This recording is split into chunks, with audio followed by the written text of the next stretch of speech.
আমি একটা পলিটিক্যাল লোক, আমাকে তো দল করতেই হবে, যেহেতু তৃণমূল শুধু বাবরি মসজিদ করার জন্য আমাকে সাসপেন্ড করে দিয়েছে, আপনারা সবাই জানেন।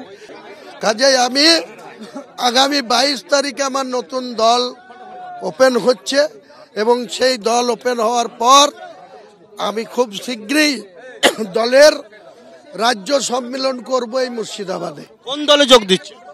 নতুন দল, কোন দলে যোগ দেওয়ার প্রশ্নই নাই। আমার নামে আমি দলের ওয়েস্ট বেঙ্গলের চেয়ারম্যান। সেই ওয়েস্ট বেঙ্গল ব্যাপী যে দল হবে 294টা সিটের মধ্যে 135টা সিটে আমি লড়াই করব।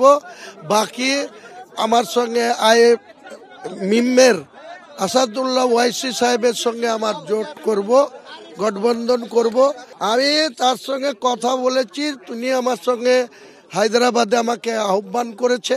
আমি সময় পেলেই হায়দ্রাবাদে যাব, 1 to 1 ওর সাথে বসবো এবং ওনাকেও আমি আমার দল গঠন হয়ে যাওয়ার পর আমার যে কর্মী সম্মেলন হবে, আমার যে রাজ্য সম্মেলন হবে এই মুর্শিদাবাদে, সেদিন ওয়াইসি সাহেবকে ইনভাইট করব গঠবন্ধন দলের। অর্থাৎ ওয়াইসি সাহেবের সঙ্গে আপনি বলছেন কালকে রাতে কথা হয়েছে?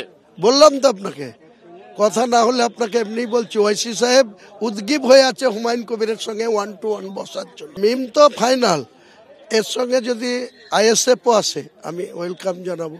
যদি লেফট ফ্রন্টের নেতারাও বলে যে আমাদের সঙ্গে থাকবে, আমার কোনো আপত্তি নাই। এখানকার কংগ্রেসও যদি বলে থাকবো, আমার আপত্তি নাই। আমি সবাইকে নিয়ে আমার 1 পয়েন্ট টার্গেট, বিজেপিকে বাংলায় ক্ষমতায় আসতে না দেওয়া আর এই আরএসএস মার্কা মুখ্যমন্ত্রীকেও ক্ষমতাচ্যুত করা।